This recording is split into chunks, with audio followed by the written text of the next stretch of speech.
Hello, what's up? Good afternoon. Alright, so responding to Angela's comment, yeah, I was talking about something yesterday, and well, that was hypertensive disorders in pregnancy.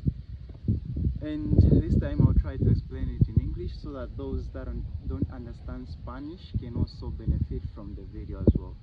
Okay, so specifically what I was talking about was pathophysiology of hypertensive disorders in pregnancy. And in order to understand that, we have to remember a little bit about well, the development of the embryo. So as we may all remember, we have the sperms meeting with the oocyte to form the zygote. So when the zygote is formed, it will undergo cell division, where we'll see the 2-cell stage, the 4-cell stage, and the 16-cell stage. The 16-cell stage is called the morula, while in other books, the 32-cell stage as well may be called the morula. Well, that morula, what happens is water or liquid starts to enter, or fluids, they start to enter that morula, and when it enters the morula, it separates them into 2 cell masses. So there will be a cell mass that will be outside and a cell mass that will be inside. So the cell mass that is inside is what we'll call our embryoblast, and the cell mass that's outside, or the external cell mass, is what we call our trophoblast. Now later on, that inner cell mass, or the embryoblast, is what will develop into the epiblast and the hypoblast, and later on into the 3 germ layers, which are the ectoderm, endoderm, and the mesoderm. While the outer cell mass, which is the trophoblast, will divide into the inner cell mass, which will be the cytotrophoblast, and the external cell mass, which is the syncytial trophoblast. Well, the cytotrophoblastic cells, what they do is they start proliferating at a very fast rate, such that they start destructing some of their membranes. And what happens? What happens is those cells, they start to fuse together and form like a protoplasm, which is like a cell with borders that are not well defined, and as well as their cells, they come together and become multinucleated. So that same thing is what we are calling as the syncytial trophoblast, or the outermost shell, the outermost part of the same trophoblast. Well, when the first wave occurs, where this same blastocyst is trying to implant in the endometrium, the syncytial trophoblastic cells, they start releasing some enzymes, some hydrolytic enzymes. And what those hydrolytic enzymes do is that they start digesting part of what is the endometrium. Remember, during pregnancy, there is formation of the decidua, and that decidua has got 2 parts. It has got the decidua functionalis and the decidua basalis. And what this syncytial trophoblastic cell are supposed to invade, they're only supposed to invade the functionalis part of the decidua, not the basalis, because when it does that, it can produce a condition called placenta accreta. And when it goes further and invades the myometrium, it is called the placenta increta. And when it invades all the 3 layers of the uterus, that's called the placenta pecreta. So we want to avoid that. So that's why it's supposed to invade only the decidua functionalis part. So that occurs during the first wave, or what we call in Spanish as la primera oleada, which occurs approximately between 8 and 14 weeks of development. Well, we'll have our second wave, which occurs between 14 and 18 weeks of development, where we'll see now, apart from the release of those hydrolytic enzymes, the syncytial trophoblastic cells, they also start releasing some proteases. And what those proteases do is not only digest the part of the endometrium or the decidual functionalis part, but as well they start digesting some of the layers of the blood vessels that irrigate the endometrium. If we do a quick recap of the irrigation of the endometrium, we know that the uterus is supplied by the uterine artery, and this same one comes from the internal iliac artery. Where is this one coming from? We know as the abdominal aorta is descending, at the level of approximately L4 to L5, it bifurcates into its terminal branches, which are the common iliac arteries.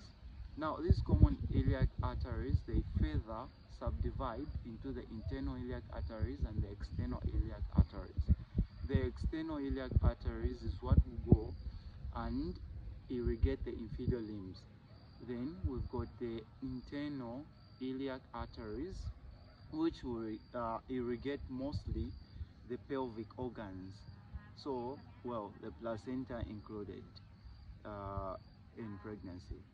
So there, the uterine artery will come from the internal iliac artery, and this same one will descend, passing over the what? Over the ureters, passing over the ureters, and as it reaches the lateral part of the uterus, like 4 to 5 centimeters before reaching the union between the vagina and the cervix, there it divides into an ascending branch and a descending branch. The descending branch mostly it irrigates the cervix and as well as the superior part of the vagina, while the ascending part will irrigate what is the fundus of the uterus as well as the body of the uterus. And this same one anastomose with some branches that are coming from the ovarian arteries, and together they give some collateral circulation to the uterus. Well, as that ascending branch continues, it will actually give off branches which are arcuate arteries, and these arcuate arteries, they irrigate the perimetrium of the uterus.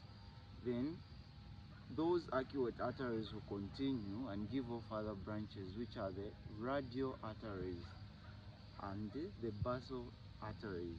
Basal arteries and radial arteries. These two, they will irrigate the myometrium or the muscle of the uterus.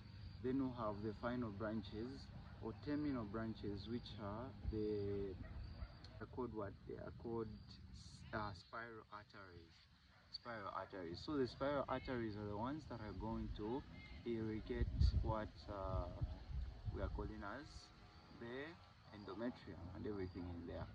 Okay, so going back to our topic, we said the syncytial trophoblastic cells, they were releasing these proteases, and what proteases will do, they'll also go and start digesting the muscular part of these blood vessels, which are the spiral arteries. What's the objective of that? So the objective of that is to make like that artery to lose its muscular layer, and when it loses its muscular layer, it becomes more stretchable, it vasodilates so that it can improve the perfusion of the placenta during pregnancy. Okay, what happens as well in a normal state, there is predominance of what we call angiogenic factors. Angiogenic factors like growth factor, placenta-derived growth factors, as well as vascular endothelial growth factors and transforming growth factor beta. All these, they help in what? In regeneration of what is the endothelium of the blood vessel, and as well as proliferation of new endothelial cells, to form more blood vessels. So normally that's what occurs. What happens in a person that has got an hypertensive disorder in pregnancy? So this second wave, where we saw the syncytial trophoblastic cells releasing those proteases that were digesting the muscular part, so that we can see stretching of the blood vessel, dilating, so that it improves the perfusion of the placenta. We don't see that. The opposite occurs. So there is inadequate invasion of the spiral arteries by the syncytial trophoblastic cells, and that will lead to the blood vessel, the spiral arteries, becoming more rigid, so they constrict, and the perfusion to the placenta become poor. And when that happens, the placenta starts to release some cytokines, inflammatory cytokines like cytokine interleukin 1, interleukin 3, 6, and 32. And what these, as well as tissue necrosis factor, both alpha and beta. And what these cytokines do is they go into the maternal circulation and bring about endothelial lesion. So endothelial lesion can bring a lot of problems. If we are talking about the kidneys, we will see passage of proteins like albumin, and that can be detected in the urine. And as well, in other blood vessels, we'll see it can bring about pulmonary edema, because what it increases vascular permeability and causes third spacing. Okay, it can also bring about the formation of clots or blood clots. So we can also see that complication we're calling as disseminated intravascular coagulation, where we see the formation of many blood clots in small blood vessels. Okay, which can bring about other complications as well as pulmonary embolism, as well as deep vein thrombosis and all those things. Okay, so apart from the inflammatory cytokines that were being released, we can also see the release of anti-angiogenic factors. So anti-angiogenic factors, just like the name states, they do the opposite of what the angiogenic factors do. So we've got anti-angiogenic factors like soluble FMS like tyrosine kinase, we've got angiopoietin and thrombospodin. So what these do is they'll go on the receptors of the angiogenic factors and inhibit the normal function of the angiogenic factors. As well, there is also oxidative stress, whereby we'll see that the hypoxia of the cells will bring about destruction of or death of the mitochondria. And when the mitochondria dies, it releases cytochrome C. When that cytochrome C is oxidized, it brings about the formation of free radicals, and those free radicals can enter the circulation and destroy directly the endothelium of the cell. As well, we'll see predominance of vasoconstrictors over vasodilators. So normally the endothelial cells, they release nitric oxide and prostacyclin. Those, they are blood thinners because they inhibit platelet aggregation and as well cause vasodilation. But in hypertensive disorders in pregnancy, we would see predominance of vasoconstrictors like serotonin, as well as thromboxane A2, which bring about vasoconstriction. So there are like 4 to 5 theories that actually explain the pathophysiology of hypertensive disorders in pregnancy. We've got the same placental ischemia, then we've got oxidative stress and dyslipidemia, as well as we've got genetic alterations, as well as immunologic alterations. Thank you, and this is where we end it.